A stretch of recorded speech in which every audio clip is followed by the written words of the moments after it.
Barangay Konsyal sa Mandaue dili mo atubang sa investigasyon sa kapulisan kabahin sa pasangil sa 5 ka batan-on nga gidala sila sulod sa usa ka motel. Balor og usa ka katus ka libo ka pesos nga materyales ang ipanghatag sa Kapitolyo alang sa pagtukod og balay sa mga biktima sa bagyo. Buhatan og lungon sa Cosmo naugdaw sa sunog. Opisina sa Executive Assistant sa Cebu City Hall nasunog usab. Electrical ang hinungdan nga gidudahan tungod sa rotational brownout. City Hall, way kwarta. Gisugyot nga dili lang ihatag sa City Hall ang financial assistance sa mga senior citizens. Wa usay siguro kung aduna bay Christmas bonus ang mga empleyado.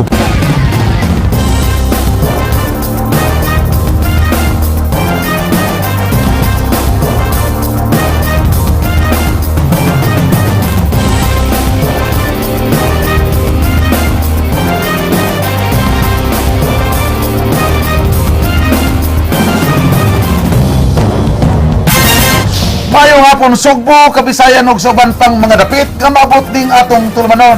Ako si Frank Malilong Jr. Ihatid na mo ang mga nagunang impormasyon. Ako si Georgia Herrera.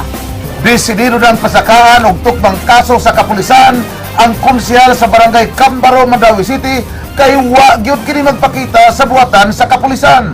Si Konsehal J.R. Yusores gipasangin lang midala sa 5 ka menor de edad sud sa usa ka motel sa North Reclamation Area ni atong Disyembre 3. Jinky Bargio, Sugin Limi. Hangtod karon wa gihapon may patimaw sa buhatan sa Mandaue City Police Office si Barangay Cambaro Councilor J.R. Yusores. Human siya akusahi sa 5 ka mga menor de edad nga midala kanila sud sa usa ka motel niadtong Disyembre 3. Tungod ini desidido ng kapulisan sa pagsangat og kaso nga kalapasan sa Republic Act 7610 kun mas nailhang Special Protection of Children Against Child Abuse karong adlaw. Matud sa hepe sa MCPO nga mismo si Konsehal Yusores miingon nga di na siya mo atubang sa kapulisan. No, di gyud siya mo surrender. Ang sulti niya nga pabuto na lang niya nang ma-file ang kaso, then iyang atubangon. And he will answer kung pansiro na siya sa piskal.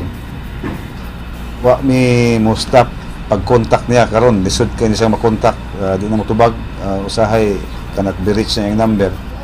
Kaganiha mitunga sa buhatan sa Women's and Children's Desk sa Mandaue City Police ang 5 ka mga menor de edad kinsa misumiter sa ilang affidavit. Si alias Angel Misugilon nga gida sila ni Konsehal Yusores kuyog ang lain pang tulon niya nga kaubang babay ug usa ka mahuyang sa motel samtang duna sila gipaabot kabahin sa saad nga sponsorship sa ilang costume. Apan pag-abot sa motel, pagkatatod ni kalit na naghigdang konsyal niya na siya hubog naman ko uy niya matanan ko pag sure kuya uy niya mato ni barog ko kalit kay mosunod ko nila niya na bitaw na siya kanang day asa makaday kanang iyang gipugngan ba niya na siya asa makaday ari ra kadayin ko kanang dili ko kuya uy mosunod lagi ko nila niya mato niya na siya kanang mubalik ra man gud to sila day niya mato ko nga dili lang kuya mosunod ko.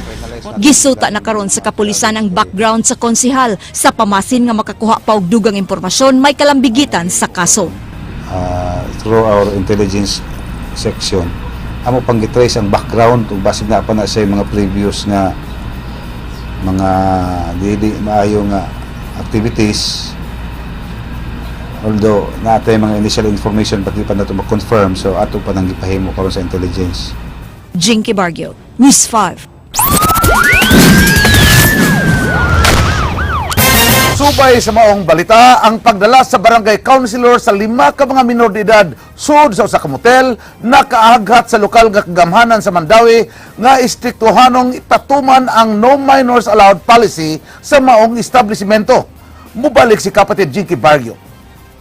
No minors allowed. So tan-awon gid sa City Legal Office kung ang ilang palisiya kung unsaon man na nila pag-enforce ang maong provision.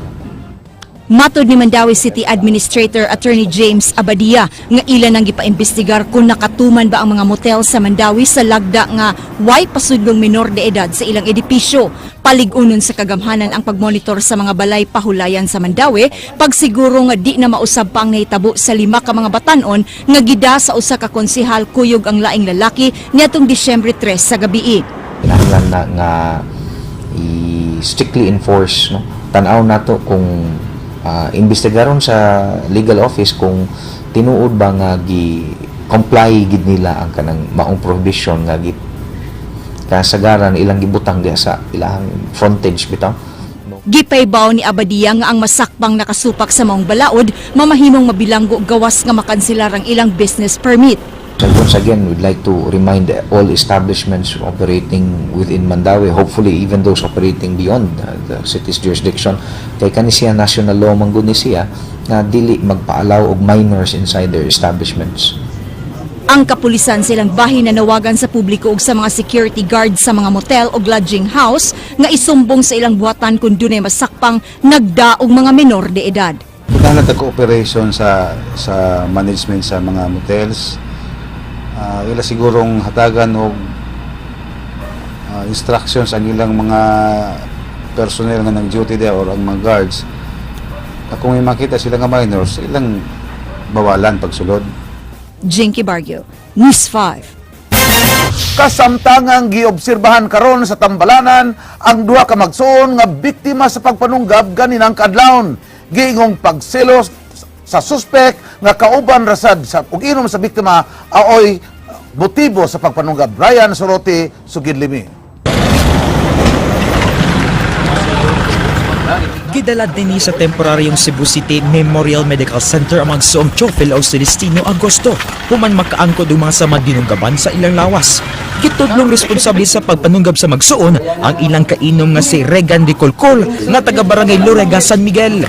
Nahitabo ang insidente din sa sitio Laray, Barangay Karata, Dakbayan sa Sugong pasado alas 3 kaganyang kadlawon. Nahitabo ako pagtunggab. Dito na kung sagang mo nga nakabuto ko akong kabuto may kasi nilakaw na sila. Way nagdahom nga moresulta sa pagpanunggab ang unang malipayong panag-inom. Selos ang gitudlong hinungdan sa mga residente sa maong insidente. Ang topic lang kanang paita ni kanang blind nun tayo na ba? Hindi pwede nun. Murag love triangle unsa man sitwasyon na ba? Na ba? Murakin ka tayong nakita kung idunggap ko na si Toy-Toy at ingon na si Toy-Toy ma. Duy-duy malupog. Wa na maabdi sa follow-up operation sa mobile patrol group ang suspect kinsa daling nakasibat. Padayon nga giobserbahan sa Tambalanan ang kahimtang sa magsuong biktima.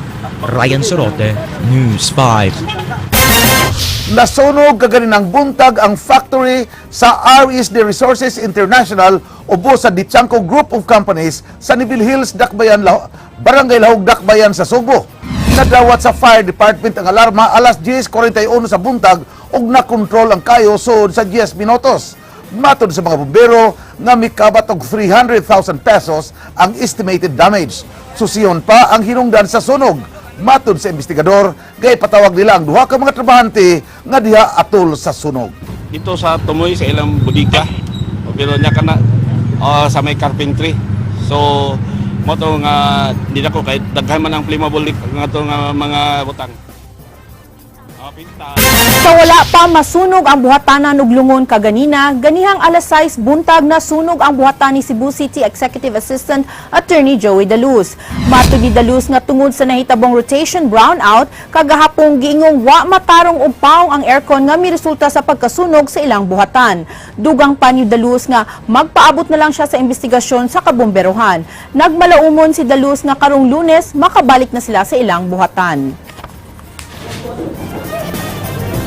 So ato mga tao ilan ang gipang paong but you know they were not so sure if na paong bagdi no kay tungod kay run out man but they have switched off all the unsa ni pan mo lagi by Monday we will be back in full operation.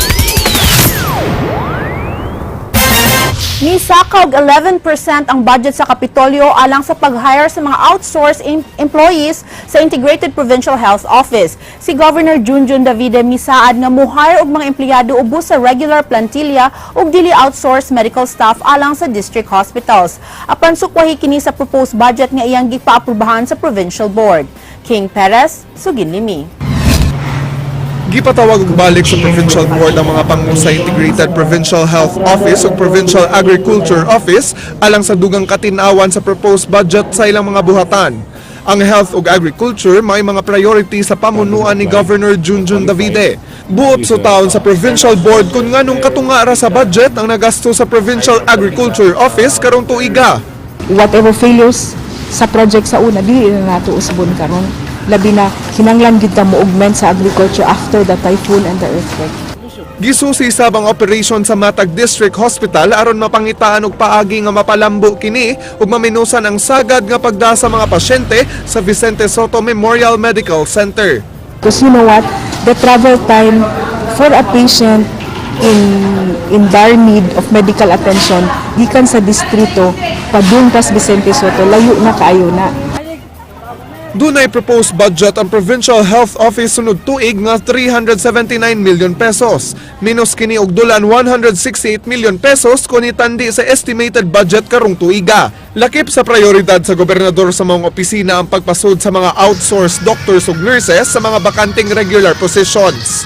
Suma sa proposed budget, analang sa 48 million pesos ang pondo alang sa personal services gikan sa 67.9 million pesos karong tuiga, human wala ponduhi ang mga bakanting posisyon. Samtang ang proposed budget sa outsourced personnel misaka ngadto sa 132 million pesos gikan sa 119 million pesos karong tuiga. Mato di Board Member Sanchez, mahimo ra nilang ma-realign ang budget sa higayon nga adunay pamutang ubos sa regular nga plantilya.